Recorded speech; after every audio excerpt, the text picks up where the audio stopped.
Welcome. Thank you all for coming this evening. I'm Andrea Danyluk. I'm a professor of computer science and also cognitive science, and I'm so glad to see you all here. What I'd like to do is start by introducing our panel tonight. Joya is going to join us. She'll be there on the end, but we're going to go ahead and get started while she has a little bit of time to get herself. Oh, there she is. There she is. So, what I'm going to do is start by introducing Katie Kent, who is sitting right next to Joya. She is professor of English and also Women's Gender and Sexuality Studies. Next to her is Shelby Kimmel, who is class of '08, who is currently a PhD student in physics at M.I.T. Then next to her we have Kathryn Lindsay, who's also a Williams alum, class of '07. Currently a PhD student at Cornell in mathematics. So we'll have some interesting representation here. Next to Kathryn is Mia Cook, who is an assistant professor of geosciences, and immediately to my right is Heather Williams, professor of biology here at Williams. So what I wanted to do was give each of us an opportunity to talk for about 3 minutes just to get things started, and then we'll open things up for discussion and questions. Now, being a computer scientist, data really appeals to me, so what I thought I would do was, instead of sharing my experiences as a computer scientist and as a woman, just give you a little bit of data on the numbers of women in various sciences. So what we have here is the percentage of doctorates earned by women, and what it does is starts in 1966 and goes in 10-year increments up to 2006. And what you'll see is we've got biology, earth sciences, so that would include geoscience, chemistry, math, computer science, physics, and psychology. And what you'll see in all of them, one of the pieces of good news is that all of the numbers go up as we go from 1966, that is, to 2006. But there are absolutely sciences that are lagging behind, and mine would be one of those. At this point, we're somewhere just under the, just somewhere around the 20% mark in computer science. What I also wanted to do was show you the percent of women we have in the various science majors here at Williams. And what you'll see is that as we go from 2002 to 2010, these are in 4-year increments, the numbers are kind of all over the place. They tend to be sort of going up. It's a little bit hard to tell exactly because we're working with small numbers. So in computer science, for instance, we tend to have about 15 majors a year. If we have one woman, we've got about 6%. If we've got 3, then we're up at a whopping 20. And so it's a little bit hard to think about how to interpret these numbers. But again, just thought I'd share that. Certainly computer science and physics are toward the lower end of things here.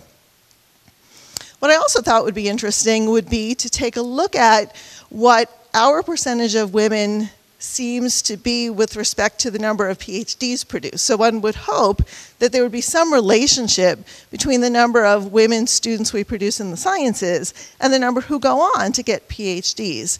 And what I've done is taken the years 2002 and 2006. So a lot of PhDs are going to take longer than 4 years to get, but that seemed approximately right to me. And what we'll see is, from my perspective anyway, biology seems to be doing really well. It's producing a lot of women. A lot are going on into PhDs. Presumably the others are doing other things. And I'm going to go ahead and pick on my own discipline, where we seem to be maybe producing not quite as many women going on to PhDs. Mathematics, actually here, interestingly, seems to be about the same. And what I also wanted to do is give you a little bit of interesting history of our own college here with respect to women faculty. So what I've done is put together a little bit of a timeline here, and it starts in 1806. In 1806, the first professor of mathematics here at Williams was named. 4 years later, the first professor of the physics department was established. A little bit after that, the first professor of chemistry was named. That was in 1835. And then following that, a professor of chemistry actually was changed over into a professor of geology and mineralogy. Now, I've picked 4 disciplines in particular, aside from mathematics, to focus on here: geology, chemistry, physics, and computer science. The reason I did this was because, again, this timeline starts in 1806, and what I've done is just read off a number of dates ranging from 1806, then 1810, and going on to 1860. And what you'll see if you look all the way to the right-hand side of this timeline is that the very first professor who was tenured in the chemistry department was in 1998. The very first professor tenured in computer science, 1999. The first in physics in the history of the college, 2000. And the first in geosciences in 2001. And just to give you some perspective, because there was a faculty member who said, well, the students will never be impressed by that because we're all really old to them. If you're a senior this year, you were probably born in 1990. And so about halfway through your life, compared to the 200 years of the college's life, the first women were tenured in 4 of our science departments. So with that context, let me pass this on now. Okay. Oh, I thought we'd go down this way. Okay. I'm Heather Williams. I'm a biologist, so our department probably, we could say we're doing a little better than some of the other ones, but that's probably because we started sooner. I'm the oldest of this group. I think like many people, when I listened to a lot of the stories you were telling as part of your play, I recognized those people, although I did not have anything to do with them individually, but they were the same characters that I had to deal with. So back in the 70s when I was in college, I was often shunted aside because the men were going to do something. And because I'm fairly large, I would just go and hip-check them back and grab grab whatever it is they were doing and take my turn. And after a while, people got used to that, and they would let me do it without pushing me aside first. When I was due to graduate, my undergraduate thesis advisor asked me what I wanted to do, and I said I wanted to go on and do research in biology. And he said, oh, well, then you'll want to be somebody's research assistant. And I said, no, I would rather do my own research. And so he had this viewpoint that if you're a woman and you want to go in science, you were going to be somebody's helper. Now, to his credit, when I said, no, I want to do my own research, he said, oh, then you want to go to graduate school and get a PhD.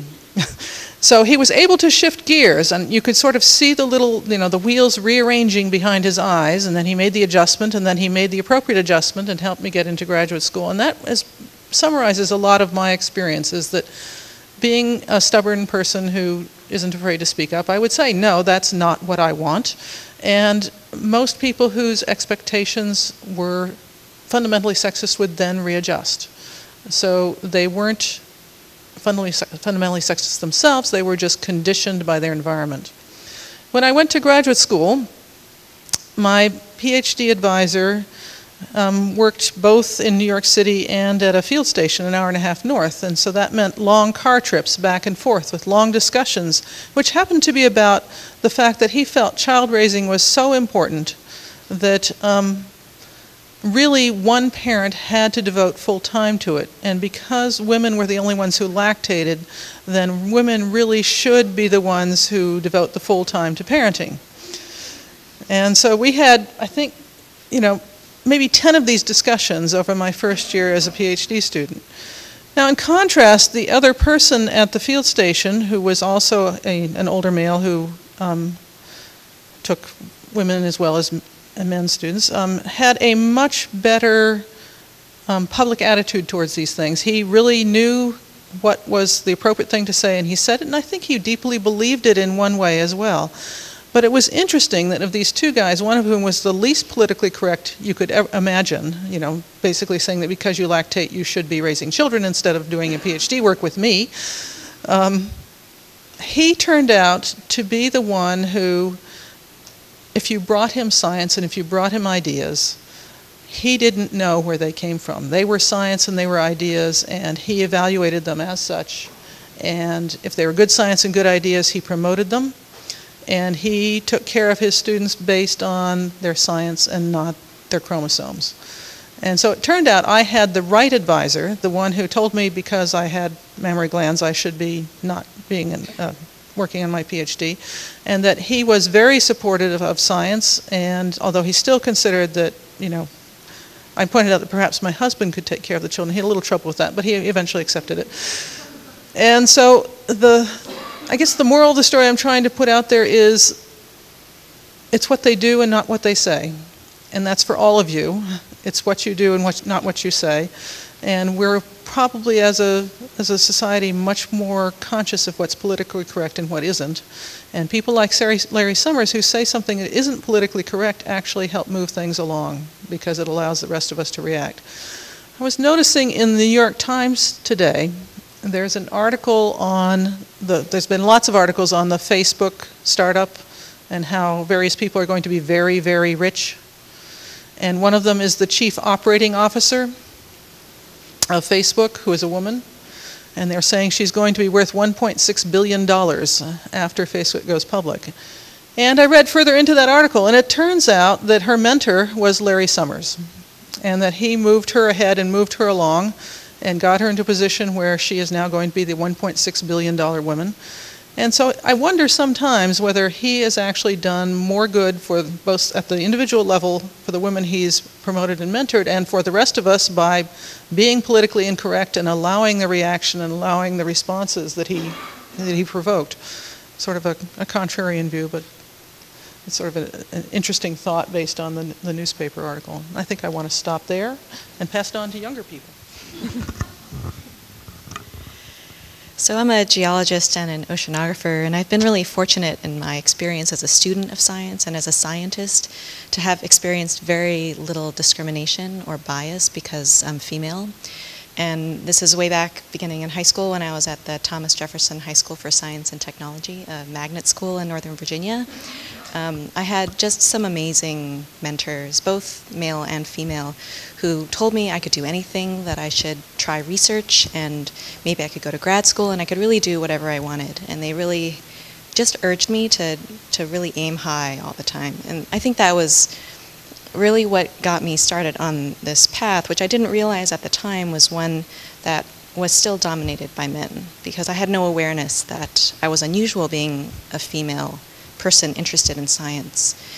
And so I went on to college in a department with students that were pretty evenly divided between men and women. In graduate school, I was also in a program, about 120 students, that was also quite evenly divided between men and women. I actually looked up the statistics of who graduated while I was there with a PhD, and it's exactly 50% men and 50% women, which was sort of amazing. And so I was in this really great environment with lots of young people who were really excited about doing science, where being female really wasn't an issue. One way in which I did notice that the world of science wasn't actually quite so well balanced was looking to see what kind of role models there were out there. For example, where I was an undergraduate at Princeton, there were 2 women in the department. They were both tenured. They were actually brought in tenured from other institutions. It's, 13 years later after I graduated, and there's still the same 2 women in the department. So the department really has a quite bad history of recruiting and retaining and tenuring women. And so that is not a great environment, perhaps, to find role models, but I did have a great role model in my professor, George Philander, who really fostered my interest in climate science and really encouraged me to go to grad school, and actually suggested a lot of great female mentors in graduate programs where I could go and study oceanography and climate. And so I feel like mentorship is really important for encouraging women who are interested in doing research to continue through. And I feel like the lack of women role models at top universities who have lives that people like me might, I mean, I looked at some of the, especially my thesis advisor when I was an undergraduate. I mean, I look at her and her career, it's not exactly what I might have envisioned for myself. So I ended up being interested in an institution like Williams, which was really quite unlike the research universities I was at. And so I made a career choice, I guess, as to what kind of academic career I wanted based on the sort of lack of role models in the research university environments I was in. But I don't feel like there's I don't know, I guess any obstacle to me being an academic and doing really good research and having a really fulfilling career in teaching as well. So, so I guess one other thing I wanted to mention is, as an oceanographer, I guess the one environment where I felt really aware of being in an environment that was not quite equal for men and women was when I go to sea. So when you go out on ships, you can occasionally encounter situations where there's this really macho culture, but that's something that I also, even in the 10 years since I started going to sea, is something that has changed a lot as there are more women in oceanography. So I think that that things are really going to change in the future within our lifetimes. Okay. So I'm currently in my 5th year as a math PhD student at Cornell, and I'm very happy to say that I have not encountered the blatant gender discrimination that some people in this audience and panel have experienced. I think as a whole the mathematical community is becoming much more aware of gender discrimination. There are of course isolated events, but I think these are increasingly few and far between as we become more aware as a community. A number of the issues that tonight's performance raised are not gender specific, the challenges that graduate students face. The office in the basement, the finding an advisor, life issues, fellow students who don't shower very much. So these are not gender specific issues, but I think there are gender norms which are a lens through which we as individuals perceive and react to these challenges. I've been lucky throughout my academic career thus far to have had a series of amazing mentors. I was very happy as a woman in the math department here at Williams and found an amazingly supportive, encouraging environment. But talking to some of my fellow female graduate students, I've become increasingly aware of how lucky and how special I was to be in the environment here. A number of women who I know have told me that in schools where they were math majors, they were known as the girl. And I think that was something that they worked really hard to overcome and sort of work through. So one of the things that this tonight's performance emphasizes is the need to have a community of supportive individuals, particularly women, which students can, draw support from. And I think as numbers grow up, there's sort of an increasing momentum within the sort of community. Yeah, I guess that's where I'll end.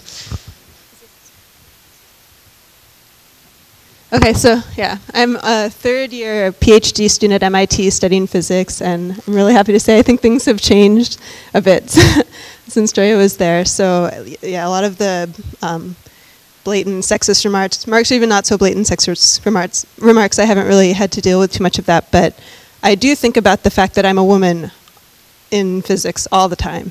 And it's not something I really thought about at Williams, but I think transitioning from being a woman in science at a liberal arts institution to studying general physics at MIT, and now I'm studying theoretical physics, there's just been this striking drop in the number of women around me. So I'm currently in this thing called the Center for Theoretical Physics at MIT, and there are 70 people in this center. These are the people I see every day, and of those 70 people, there are 3 women, and the other 2 women are also grad students who are younger than me. That's 70 people, including faculty and postdocs and grad students. So there's just this huge lack of both peers and mentors for me who are women. And that's in the rest of physics it's better, but in theoretical physics it's not so good. So, I mean, one way I've dealt with this is by getting involved with institute-wide graduate women's groups that do mentoring and also career development. And I've had some kind of funny conversations with my advisor when I tell him I'm going to this, women's career development event. And he's like, "Oh, are things okay? Like,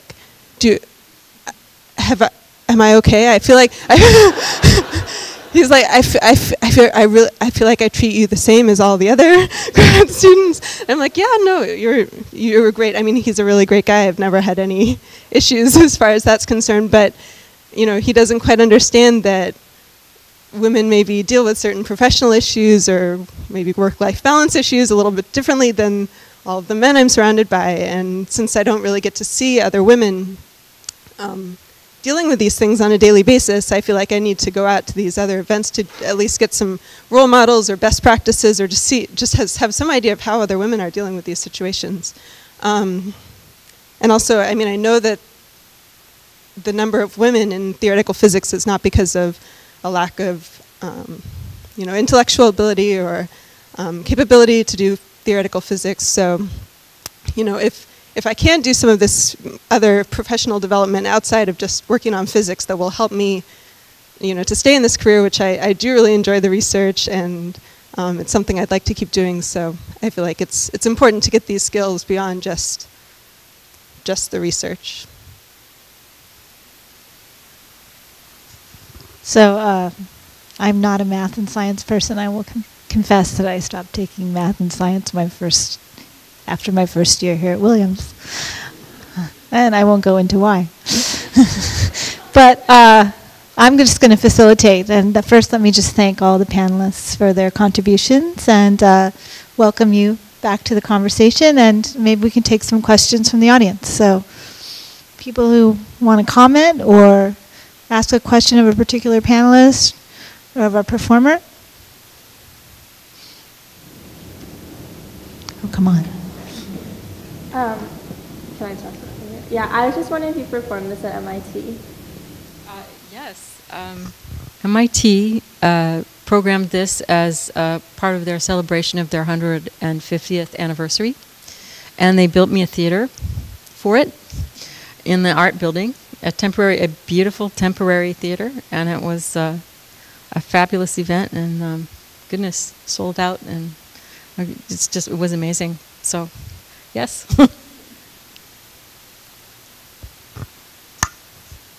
Yeah.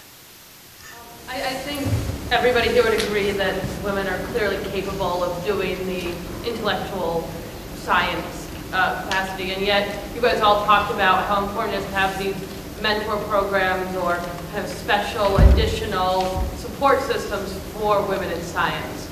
And so I'm wondering, how do you personally view it, and also how do you justify it to other people, where you say on one side, hey, I'm completely, equally capable and I want equal treatment, but there also is this need to have additional support?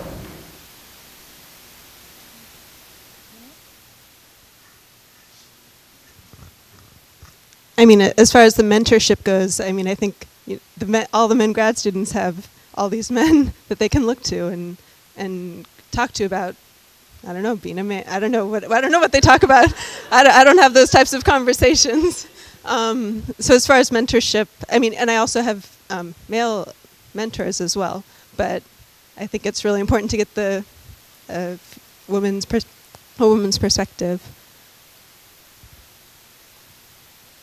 So I think most of us at least would agree that women have the same innate talent, but the hiring in faculty for faculty positions does not correspond to the percentage of women graduating with PhDs, at least at a number of the top tier research institutions. So the difference, since the percentage of women graduating is smaller or larger than the percentage of women being hired for these positions, that means that these schools are missing out on talent, because if the percentage of women being hired is not equal to that coming out of the pipeline, it means that something is happening along the way. And I think it's valid to explore what's missing, where are these women going, and how are the schools not benefiting from these women who are not getting the same positions at the same frequency.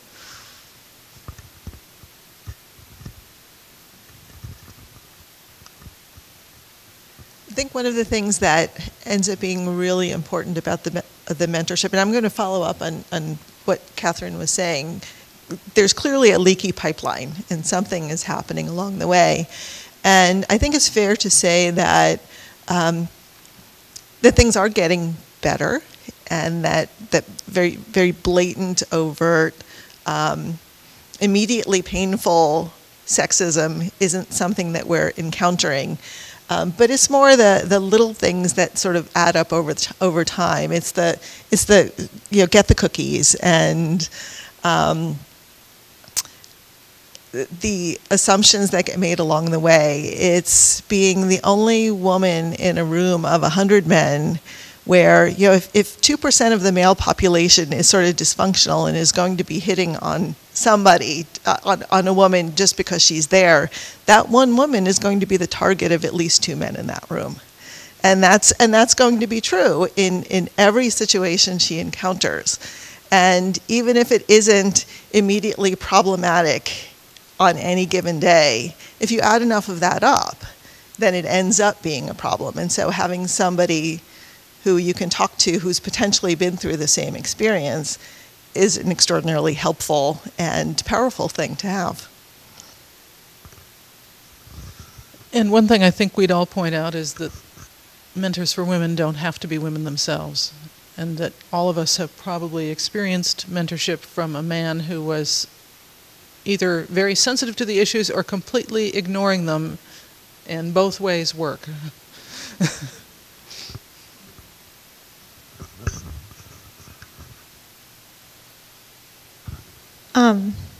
You brought up the kind of assumption that you're going to start having children if you're female, or you should. And I'm just wondering if, that's an issue for it that expands beyond the sciences and to many professional realms. But I'm just wondering how people did handle that, or are thinking about handling that, or if you do get those kinds of questions, and if you, for the graduate students maybe, if you find your male counterparts thinking about that question, in the sense that if they are thinking about having a partner, making sacrifices for careers, all those kinds of questions, whether they are having those conversations with you, or who's going to do the child care, et cetera. So anyone might want to... I guess start. So I think that there might be some obstacles still in place in some programs for women grad students who are thinking about starting a family. For example, at MIT when I was a student, there's no such thing as maternity leave when you're a grad student. You lose your stipend, you lose your health insurance if you take a break to have a kid. And so the people I knew in grad school who did have kids, they had partners who could cover, who could make the money when they weren't making any money, and who had health insurance. And I think this is something that, I'm not sure if it's changed at MIT. Has it changed? Oh, that's great. Yeah. When I was a postdoc in the UC system, this was also something that was an issue for postdocs. And the postdocs actually recently unionized in the UC system, and I think this is something that also is, if it hasn't changed already, will probably change soon.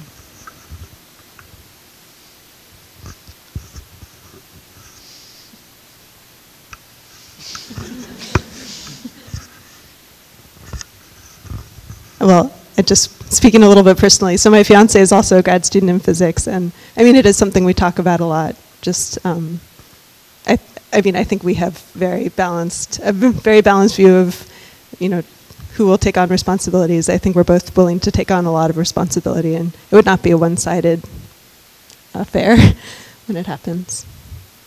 But as far as other people and the other grad students, I don't hear my male colleagues. It's not like a lunch topic conversation. Other questions? Or I don't know if you want to... Yeah, I have a question for Joya. So when you look back on the autism life, how much of the sexism really encountered in a great many ways, the fact that you're struggling being a mathematician, or how much was it, do you think, a wrong choice for you to begin with? I know that's a hard question to answer. Well, the only way I could ever answer that question was to write a play about it. So I guess I'll leave that to you to mull over from seeing the play. And I don't have an answer, really. Sorry. Life is a messy thing. Yeah.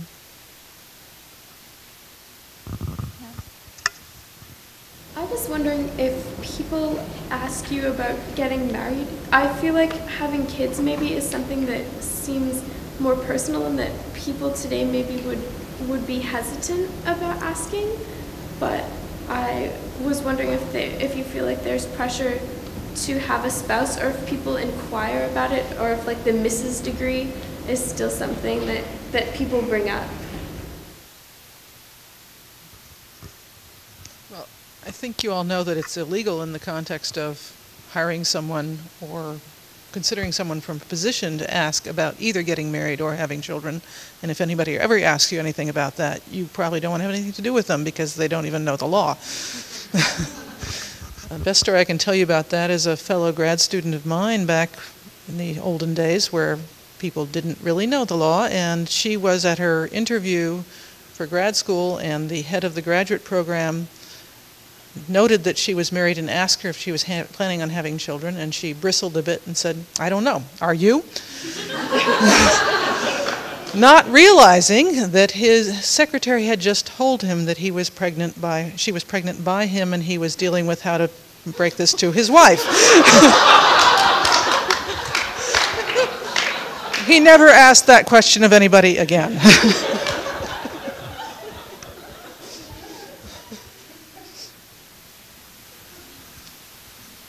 So you can learn a number of ways, either by knowing the law or having it backfire.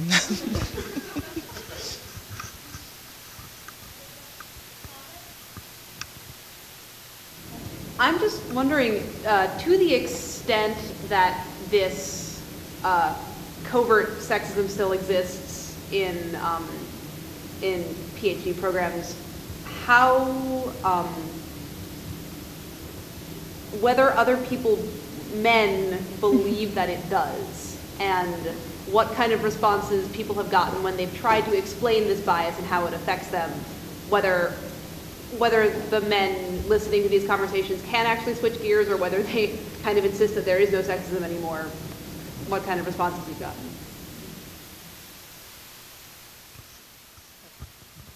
Fighting for it this time. I think so this actually isn't an answer specifically about PhD programs. And it isn't even necessarily about covert sexism, but I'm going to give you an example. And this is a colleague who has been just a terrific friend, mentor, everything, just male, absolutely terrific, wonderful. He is a great, very involved father with his kids and all kinds of great things.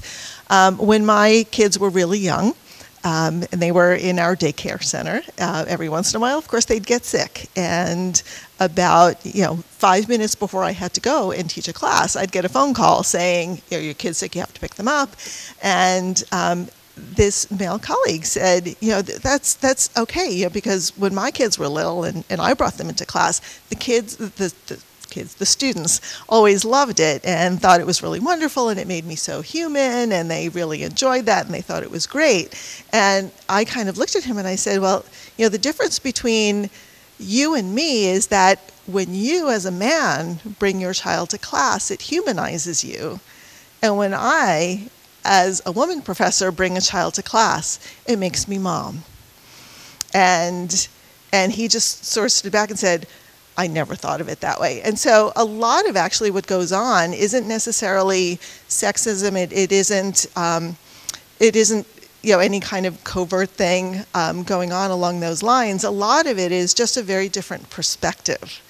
And so explaining to people when they have that perspective and it's a little bit off, I personally have always found that it's really well received. I was going to say something similar. There's this book called Why So Slow, which actually one of the slides you showed was from Why So Few, which is sort of a take on that. It's written by a social psychologist named Virginia Valian, who does research on implicit bias, both by men and women about women. And she shows that both men and women have preconceived notions about women that I guess can build up over time into women just having just a little bit of a disadvantage compared to men, both in academics and the business world. Anyway, she came to my graduate institution when I was a student and gave a talk about her research, and then she held a workshop afterwards for the faculty. in my program. And I'd have to say that she was not, so the response, I think, was a bit mixed by the faculty. On the one hand, I think that people don't like to be told that they're doing anything wrong, and it's really hard for people to admit that there might be something that they're doing or thinking that might be biased. But I think that it was a really valuable thing for this really quite interesting research to just be more widely known in fields where there is this imbalance and this leaky pipeline between the success and retention of women. And I think just more of that maybe needs to happen. And people might resist it at first because they might feel a little defensive, but I mean, you can't help but see that, you know, the people in these studies who find a resume with a man's name on it more appealing than the same resume with a woman's name on top, you just have to stop and question whether you might do that too, whether you're a man or a woman, right? So it's good to know.